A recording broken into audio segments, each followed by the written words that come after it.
Welcome to Inspirational Leadership. I'm your host, Kristen Harcourt, and we have another fabulous, amazing guest. Today, we're talking to Martina Kelades, who is a professional storyteller and a multi-passionate artist, an actor, public speaker, and podcast host who is dedicated to dismantling mental and emotional health stigma. Drawing on her acting background, she leverages the art of storytelling to inspire others to live an intentional and courageous life. Martina founded Life Out Loud Mental Health Consulting and Creatives, a mental health promotion company and a platform that shares unfiltered stories supporting those experiencing mental health challenges and those who dare to live a life on purpose. With a deep belief in the power of vulnerability, Martina invites courageous conversations and encourages individuals to transform their mental health challenges into sources of strength. Welcome to the show, Martina. Well, thank you, Kristen. It's so great to be here, and thank you for your invitation. This is really nice. Yes, I'm really, really excited for this conversation. Background for the audience. Martina and I are both a part of our Speaker Association, Canadian Association of Professional Speakers. We were in Costa Rica in December of 2024. And I mean, anyone you'll hear as we start to talk, Martina's energy is infectious and contagious. And after we were talking for like 5 or 10 minutes, I was like, Martina, you need to be on the podcast. Like, we're totally going to need to have a conversation. And here we are making it happen. Oh, that was so beautiful. And y'all have been warned. Oh, that's so great. So, Martina, I would love everyone to have an opportunity to get to know you better. So, tell us more about your story. What got you to the work that you're doing in the world? Oh my gosh. Okay. Again, we have how much time? I'll try and condense it in as brief as possible. But I mean, it's layered. And honestly, how I've gotten here is totally not how I had planned to, I guess, live out my life, really. So my background is in, well, my previous career was in personal development facilitation. So I worked with employability skill training programs as a life skills facilitator. And I loved the work that I was doing and worked with a variety of different clients, most mostly connected to community services. So we were really helping individuals gain some new employment skills to get back out into the workforce. Yeah. And back in, well, I'd say the slides started back in 2015, Yes. 14, 15, Yeah.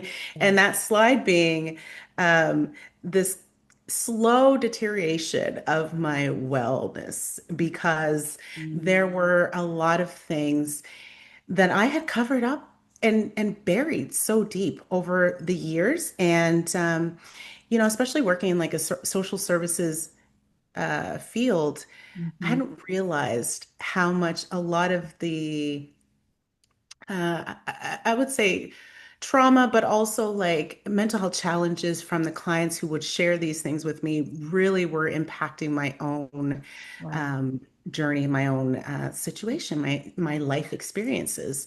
And so, of course, being in the position that I was in as a support person, I'm learning all of this as I look back. I've gone through the therapeutic work, Yeah. but I've realized that I held a lot of shame that I was struggling myself. And so I covered that out by armored up with perfectionism, trying to curate this perfect life, or at least be perceived as having this perfect life, like perfect marriage, perfect career. My health and wellness is intact. I'm volunteering, I'm involved in the community, I'm doing all these things, which Mm. was often noted by people on the like in various Celebrated, right? I'm sure celebrated. celebrated. And that just added more like, okay, I got to keep going. This is working. But internally, like I was falling apart. And so um, I'd say 2018, Mhm.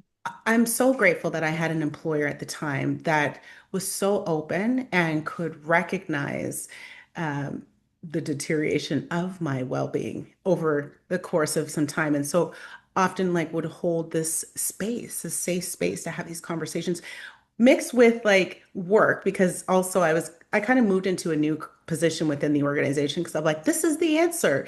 Like, I'm not feeling fulfilled in this anymore. I love the work, but something is off. Yeah. So they allowed me to like start this new position, be in this new role, which Hmm. was also a lot of work because I don't know if anyone or you have started a new role. You're Right. basically creating the job description as you go along. Yes.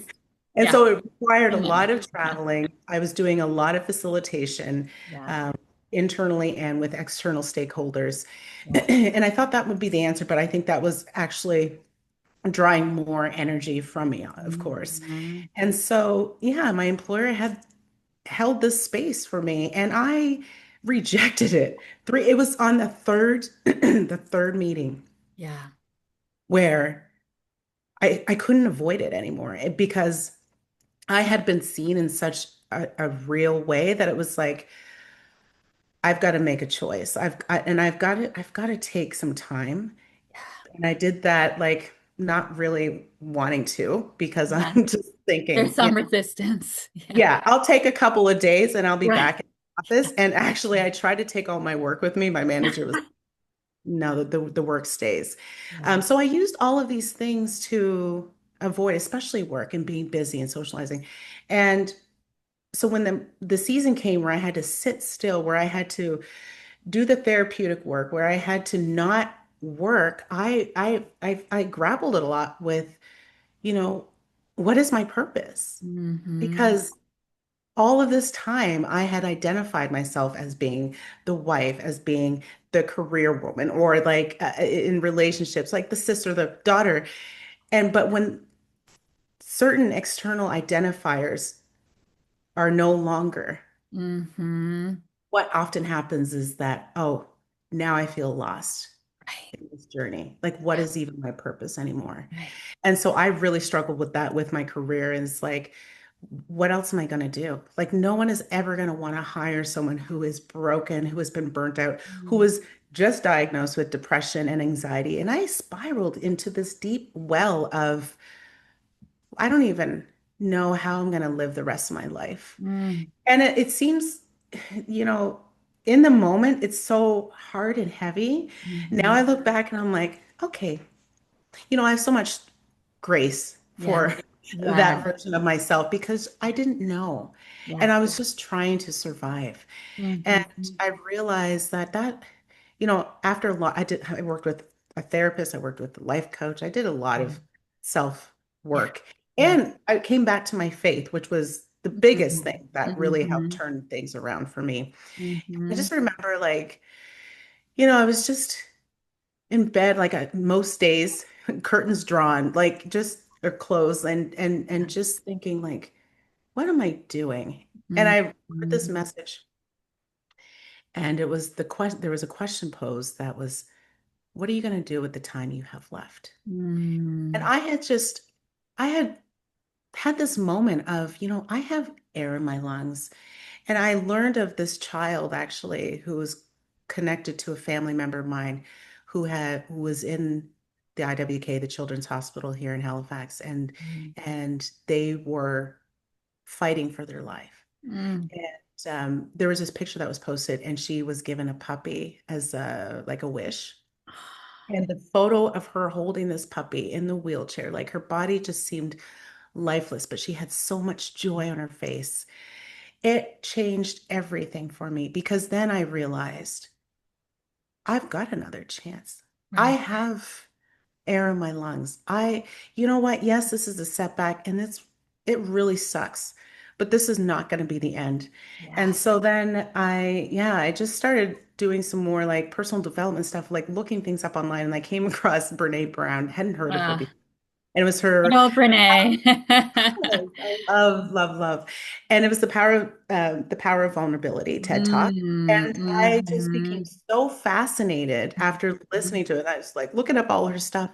And I was thinking, here's this woman who is well researched and has all this knowledge. And she was talking about how she sees a therapist who sees therapists. Yes. Thought, oh my gosh. So of course, like, why wouldn't I be deserving of getting the support that I need too? And so Yes. that really helped to change my mindset around, yeah, this struggle is. is real, but there's also opportunity in the struggle and an opportunity to stretch beyond what I thought I would be doing and into something new. And so that's when thought about, okay, what has this experience really looked like for me? And what is the reality within business communities like? Because I know not many, like there aren't many leaders, especially at the time, Yeah. who have the courage or even have the words to even communicate or open up that space for employees who may be struggling in the workplace. So I thought maybe I'll start a business Mm-hmm. that actually does that, first of all talks about life out loud, which is where life out loud came from, because Yeah. it's this is the journey, this is life. We all go through trials and tribulations. And I had this vision actually that of myself being in like crowded streets and there's so many strangers walking by, and we were carrying this weight, this heavy weight, but no one is talking about the weight that we're all carrying until one person says something and puts the weight down. And it's like it gives this permission for others to do the same. And I was like, that's the kind of wave or movement that I want to create in my world, in my community, wherever my voice may land, to really start to normalize these conversations and not to hide behind perfection, to hide behind the hustle and work, because we are not meant to hustle and Mm-hmm. live like this. Like I was waking up day by day, like thinking about coming home from work to get in my pajamas Yeah. and just be in bed for the rest of the night and then start it again the next Do it day. again. That's no way to live. Yeah. It's Yeah. time to live on purpose with intention and just show up the best way we can. Oh, Martina, my gosh. So that's a quick version Uh, of the journey, but yeah, so and then how that led into the film industry is hmm I launched my business January 2020, and My birthday's January 20th, by the way. oh, is Yeah, it? it's special day. Literally, probably around your birthday, I launched Life Out Loud. Life Out Loud was born, so you have the same birthdays. um, and um, and then of course we know what happened in the spring, and then people are like, we need mental health support for our employees. And I was still in burnout recovery, and it was just a mess. But I was like, I'm going to do the best I can, and I'm going to be honest and transparent when I'm working with clients to say, look, I'm also figuring this out as we go along, but I am most definitely willing to have the conversations with your group and organization around mental health wellness. So that got busy for me. And then I was like, I need a space that is not focused on the world falling apart and Yeah. darkness and just challenges. And Yeah. so, as most people are doing, I went to TikTok and I Yes. started doing like Tyler Perry's Medea videos and other funny. So funny. You're so good. Just to, and I just wanted to shine some, like, spread light, love, and Yes. laughter in the world. Yes. And that was my creative place to play. And that's where my first agent found me. So that's a journey. And that's what I'm saying is like my whole life, like this is like I think we're conditioned also to have everything planned hmm and like I was gonna retire in this career. Mm. And I'm so glad. Like it was good for me to struggle because it really led me on this beautiful journey, this creative journey that I had no idea I even Mhm. could have Right. for myself. Wow. I mean, so many things. First of all, thank you for modeling your vulnerability beautifully as you shared your story. And I think so many people are going to resonate and they can see themselves in your story in multiple ways, right? Because how often are we putting on that persona of who we think we should be? How often are we living lives for what we think we should be? And when you keep on doing that and not asking the deeper questions around, well, actually, who am I and how do I really want to contribute and what actually matters to me and what is my version of the Yeah. life I want to live that's going to be fulfilling, because I talk a lot about this overarching definition of success. And then we've got all these people out there working super, super hard, hustling towards Mhm. that definition. And then if they don't take a step back, they don't even realize that's not their definition. So, of course, not feeling a sense of fulfillment because they're working towards something that's not even in alignment with who they are. Right. That is so true. That's why, like, even in my work, my focus, I mean, what I've created and what I'm doing is, I think, to a certain extent, very unconventional. Like, first of all, I had no business being in business because I just never thought to be like an entrepreneur. I've Yeah. half the time I'm like, I don't even know what I'm doing. Really. Really and truly, I'm on this journey of transparency. So yes, I really don't know what I'm doing, but I'm just going to try and figure it out. But at the end of the day, the message for me is, how do we shift from hustle to heart? Mm, And that's why I say, like, we have to come back to ourselves. This is a lesson that I have been learning and I continue to learn even to yes, this day. yes. Especially as an entrepreneur, it's a lot. And sometimes you still get caught up in the hustle because there's always something to do. But at the end of the day, it's like, okay, I got to come back to self. I've got to do like a check-in. I've got to continuously do an inventory of like, what what do I need? How am I like, how am I charging myself in order to pursue and do the work that I'm so passionate about without running in a deficit Yeah. place? And really, like, I want to give from an overflow. And so it's constantly checking my heart posture. Am I, taking all these meetings and doing all this work and because I feel like I need to just continuously be out there, or am I actually like scaling back, allowing myself to rest Mm-hmm. and choosing what I might have the capacity for in this moment. And it may just be one thing. Right, Be right. one. And that's going to be okay because it's going to have to be. Because at the end of the day, I need to make sure that I am well in order to do the work well. Exactly. And guess what? Like what gets created from that in your example with doing the one thing, because you are all in with that one thing, as opposed to feeling like you're pulled in all these different directions because you should be performing at this level, doing all of those things.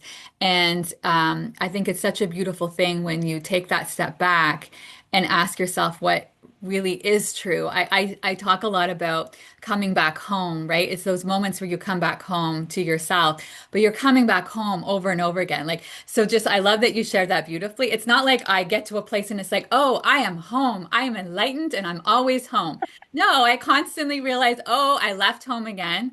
I need to Yep. come back. And I love how you described they're coming back to your heart, right? Oh, I left. Ooh, I went back into the pattern because Mhm. we've been conditioned with lots of patterns. Ooh, there I was. I'm going to pull myself back. Let's go home again. Let's go home. And you're constantly bringing yourself back home.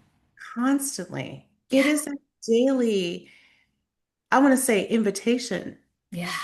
practice to Yeah. come back to. And I am, yeah, like people say, oh, I love the work you're doing, but I'm still like, there are times I still struggle with my own mental health, even though I'm in the work. But before, the difference now is that I can acknowledge it and I have a lot more awareness around it. And I'm more open to talking about it because I understand the importance of conversation and when it's kept in the dark, that's where shame thrives. Mm-hmm. And I'm no longer willing to allow Mm-mm. shame to Mm-mm. rule my life.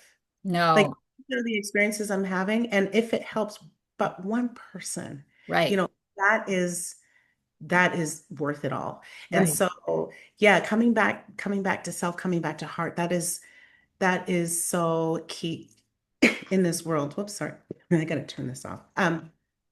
But and it's not always easy. And excuse me, like you said, we constantly fall into this cycle, this trap. And I will be the first to say I am every day questioning, okay, are you doing too much? Because not only am I doing a lot with my mental health work, but also the film stuff. Right. Like, that's also a very unpredictable Yes.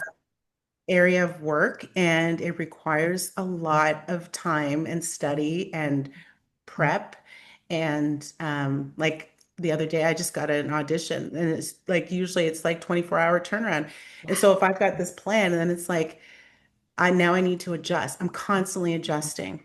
And Yeah. so that's why that's why rest is going to be such an important message. I think, well, for me it is, especially this year, especially in the year of surrender. Um, Yes. Yes.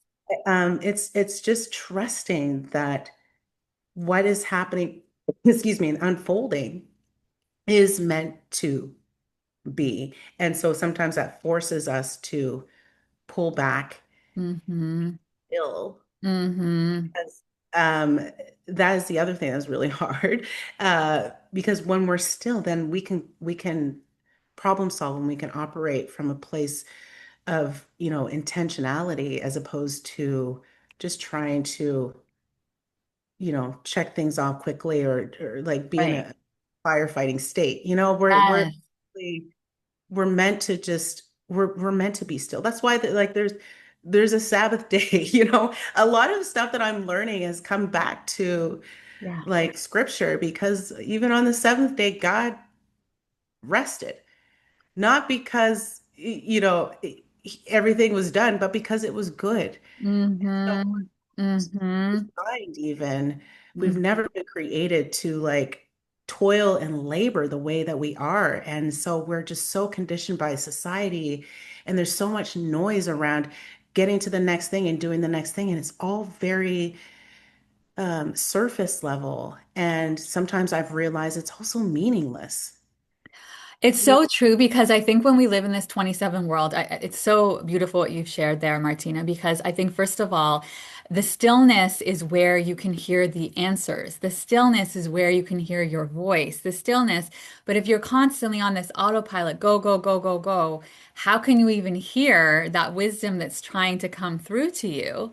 Absolutely. And we're not, I've talked a lot about this too around this 24-hour news cycle. We're not meant to be hearing 24-hour news cycles that create stress.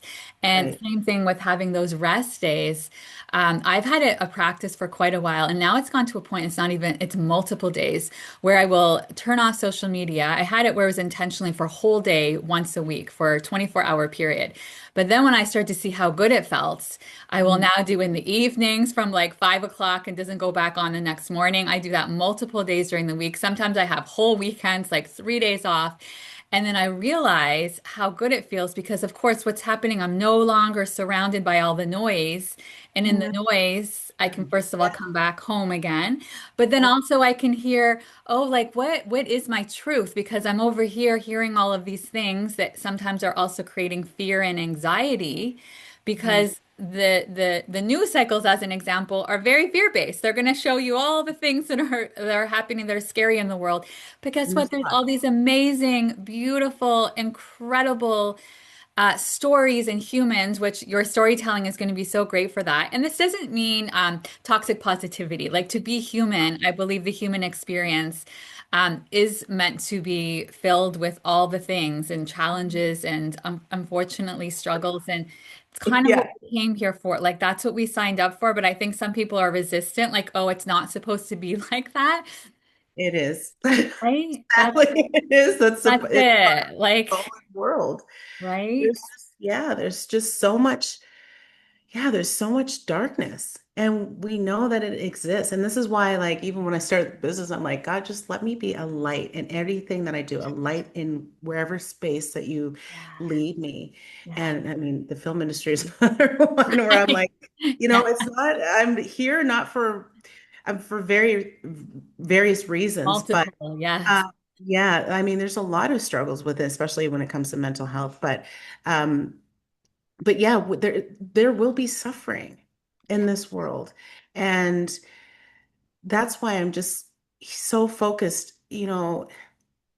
on the faith aspect, but also just being real and honest around like how do we navigate through it all? Yes. And how can we bring the control, as much control back as we have. So, like, as you mentioned, shutting off social media, like, I've had to shut off listening to the news because I found myself in a cycle Yeah. of waking up 6 o'clock in the morning and turning on the news. Yes. And then I'm like, at the end of the day, it's like, why am I so anxious? Right. Because you listen to 3 hours of the news in the morning, which is the same news information, half hour in on the hour. Yes. And then you listen to it in the afternoon. Hmm. And then you're at the end of the day, you've had a full day, you're doing all this work, you've got personal things happening, family stuff happening, you know, just the global Yeah. world happening,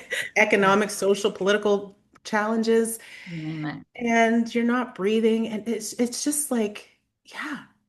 And that's why stillness, that's why I think what we're experiencing in terms of this chaos Hmm. is deception. And it's Hmm.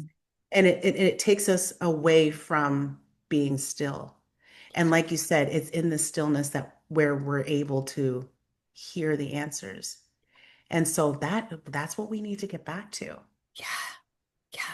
Some And some when you think about even from an organizational perspective, like, because here's the thing, there are so many people going into work every day and struggling and having these struggles. I love that you had somebody who was holding space and really creating an environment where you could ask questions and getting to, tried redirecting over here, and then through you having more space, then it starts to become clear, you know what, I'm actually being redirected in a completely different place. And it's so interesting because I just think everyone listening, like so many of you, you're all multi-talented and there's multiple pathways. Like you might believe it's this one pathway. I'm telling you, that's not true. There's like 10 different pathways. Absolutely. And I think people can also feel stuck for multiple reasons that they can't go on the other pathway. And so I'm curious from your perspective, I guess from both audiences. Let's talk first from the organization's perspective and what they could be doing to support individuals more. And then from the individual, right? Because somebody might be hearing us right now and saying, I'm noticing I'm having some of these mental health struggles. And, we've started to talk about some of them, but for both audiences, what would be some of your thoughts for them? From both audience. So from an employer and employee Yeah, standpoint, yes, yes. yeah, I think I think it starts with the individual, to be honest. Um, because if if I can't acknowledge if I'm having a hard time to recognize and acknowledge challenges in someone else, maybe there's something that's being reflected back to me. Maybe I'm not saying this is everybody, but from my own experiences and from various leaders that I've spoken with, it really does come back to self. Like, oh, I haven't really thought about the having boundaries around like and expectations around like what my employers are supposed to be doing and how long they're supposed to be working. Didn't really think about that. Oh, they could be exhausted. Well, I guess yeah, I'm actually feeling that as well. And so maybe my expectation for them is, the same. But that's not healthy. And Mhm. so and then it just shifts the conversation around, okay, so what can I do? And I think that's why I say it's important for us to really first focus on our own health and well-being, because that's where we can serve from in terms of being able to recognize different signs and symptoms and and having conversations, whether it's with a therapist, whether it's with fellow coworkers, like creating an open space for these conversations. It could be as simple as putting some information up in a boardroom Yeah. around how do we have conversations. It could be a simple check-in. It's been a couple of weeks since we followed up on this project, or it's been a couple of weeks since you told me about the situation that's going on at home. I it just occurred to me that maybe I should check in, and I want to make sure that you're supported. Mhm. Um, and again, I know that that takes a lot of courage to be Mhm. able to say that, but And it's so valuable. It's a simple conversations. It doesn't have to be this big Yeah. event, Yeah. like Yeah. gathering of everyone. Okay, Yeah. everyone, today we're going to talk about our well-being at work. Just start with something simple, small. Yeah. Putting, coloring books in a, it helps individuals to kind of like check out of work and on their break and then just do some color, like things like that that really start to open up that box and open up the space that this is a safe space. And I'm recognizing that there are going to be challenges with Hmm. employee psychological health and safety. And so we want to get in front of it, which is the Yeah. most important thing, as opposed to, spending tons and tons of money on the other end because people are now taking more time off and it's costing billions of dollars Yeah. now.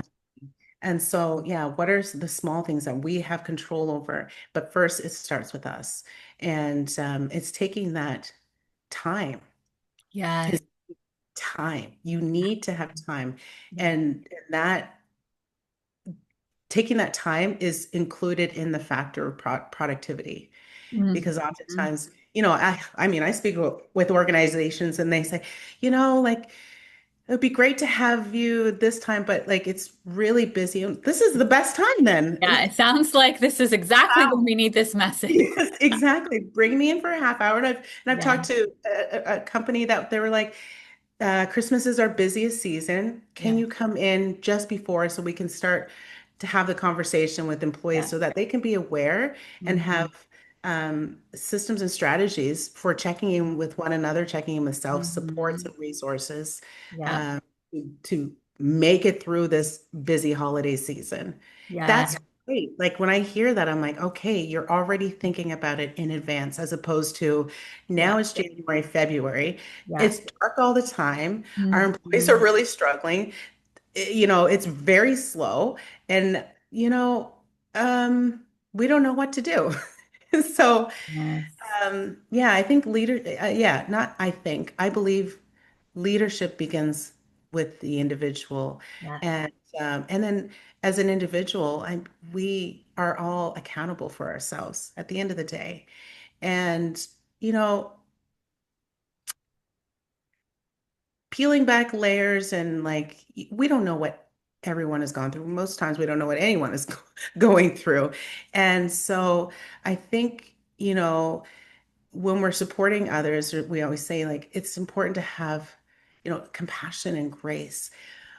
And also we need that for ourselves as well. That Hmm. was another thing that I learned while I was off work about Dr. Kristen Dr. Kristen Neff's work Oh, around self-compassion. self-compassion. Yeah.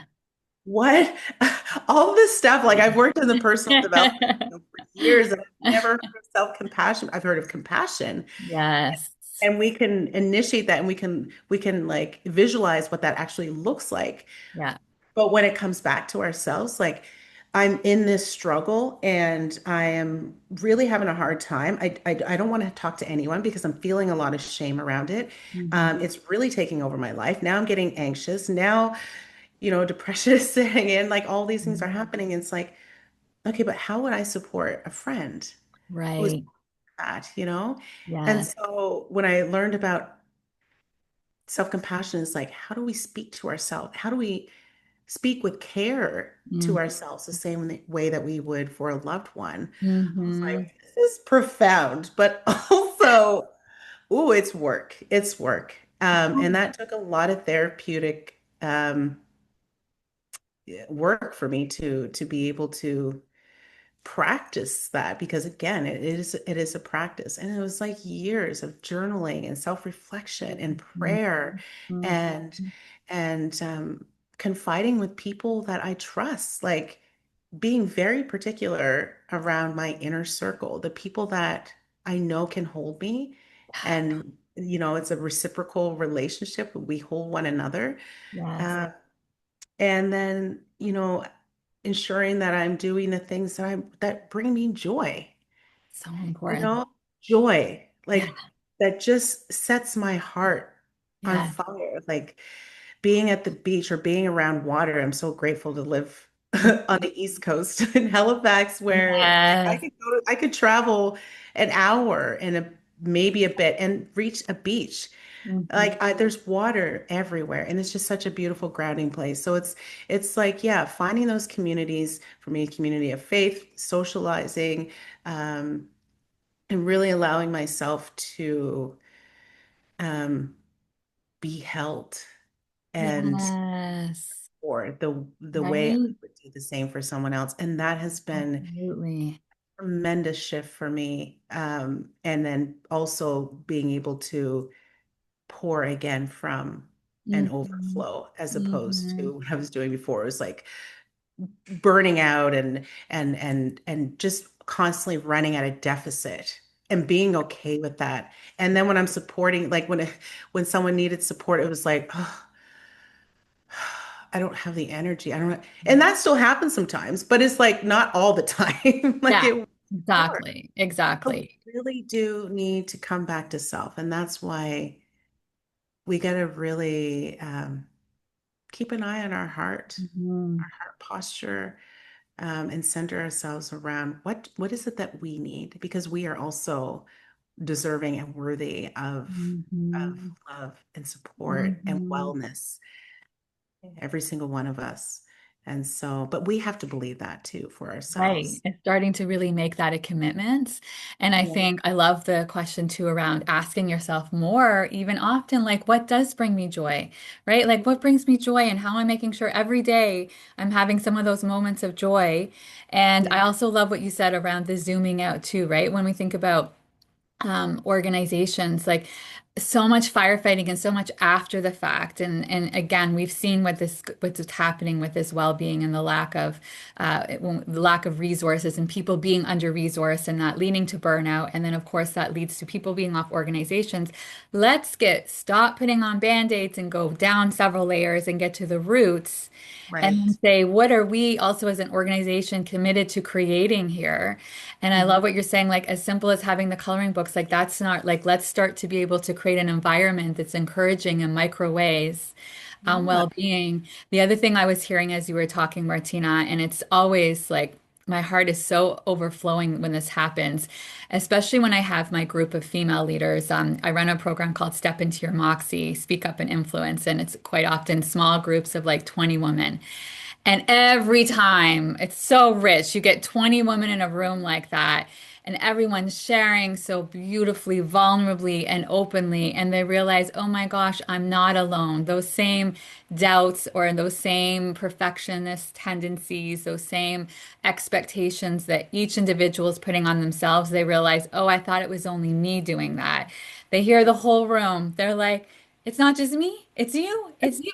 And then I'll hear them say, I never thought that. It always seems like, your energy level's at a 10. Like I had no idea you were feeling like that. And it's just amazing when you can have people all sharing openly like that, because Yeah. you feel so much less alone and realize, and not only that, share, but then also we go to, guess what? There's a new version, ladies. Like, and also men that are all listening, it's for you too, because you just don't Yes. always share as much as I would love for you to share. But I'm working on that too. I'm trying to even have some men's groups where we do this and go deep with the vulnerability. But Love that's the that. pathway too, right, Martina? Because now all of a sudden you can be supporting a new version as a group as well around how you want to show up. Yeah, that's right. I mean, we are designed as human beings to be in community and to feel a sense of belonging. That is part of our genetic makeup.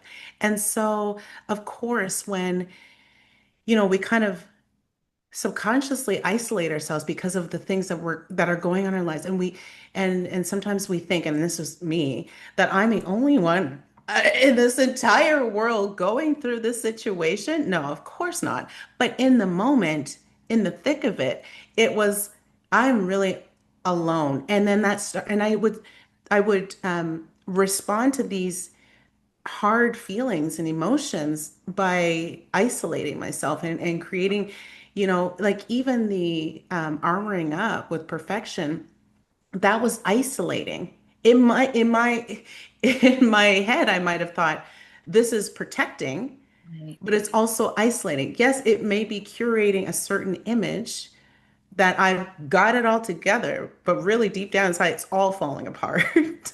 Um, and then when I allowed myself to be transparent, to be who I am, that's when people were drawn to me. Like even when I shared a blog, I was like, oh gosh, like when I hit publish, I'm like, oh my goodness, it was burnt out, not broken.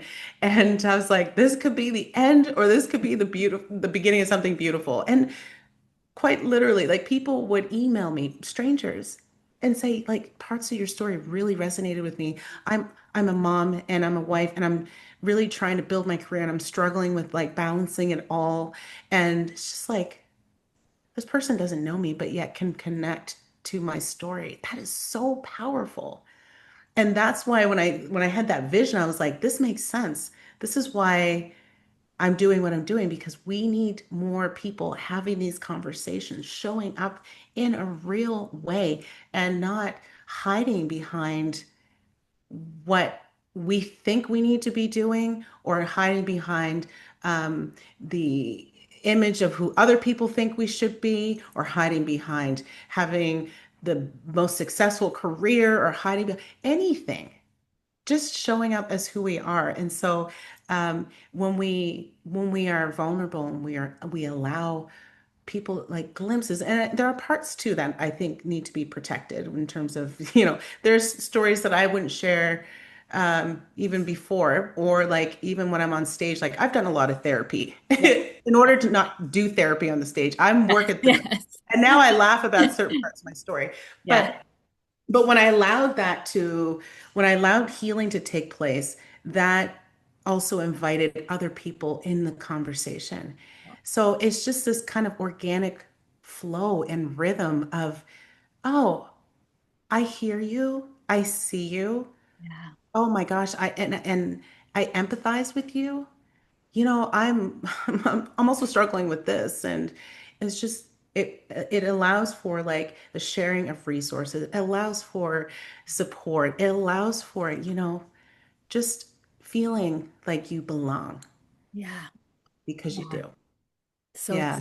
I mean, I just think our stories just bring us so much closer together. And the more everyone, like if we could just have organizations where constantly all the leaders, there were moments where they were even having like sharing more of their stories. I think so many people would be surprised. I mean, I coach CEOs. So it's not Oh, like you get to some level and all of a sudden those stories don't exist. We all have these stories and these moments that we're having these struggles. And I think that if we could just, and you're going to be continuing to do so much more of this in the world, Martina. I hope so. I really Yeah. do. I'm just beginning. Yes, you are. You're just beginning. Like I'm so Yeah. honest about that. We're Yeah. still on the journey. Yeah. Each and every one of We us all are are. on this journey. Yeah. I've stopped thinking, okay, when I reach this, then Yeah. I've, There is no, no destination. The destination is it's now the end. That's where that's you've now gone to it. when And I've taken my last breath. Yeah. yes, we are all evolving. Martina, where can people learn more about you and the incredible work you're doing in the world? So you can go on my website, which is lifeoutloud.ca. I do have an Instagram page, which I just reactivated recently because Okay. I'm like, it's hard to do all the things, you Yes, know what I'm I saying? get it. And so that handle is at lifeoutloud.ca on Instagram and Facebook, and then Martina Kelades elsewhere. So martinacalades.com, which links all the other stuff as well. So yeah, Fantastic. So good. that's thank you. Martina, thank you so much for being here today. My pleasure. Honestly, I love these conversations. Me too. Me too. And for everyone, wherever you are in the world, please share this episode with others if it resonated with you so that we can make sure more and more people are hearing these important discussions. If you're interested in learning more about the work that I do, you can go to kristenharcourt.com. And wherever you are in the world, good morning, good afternoon, good evening. We are sending tons of love. Bye bye.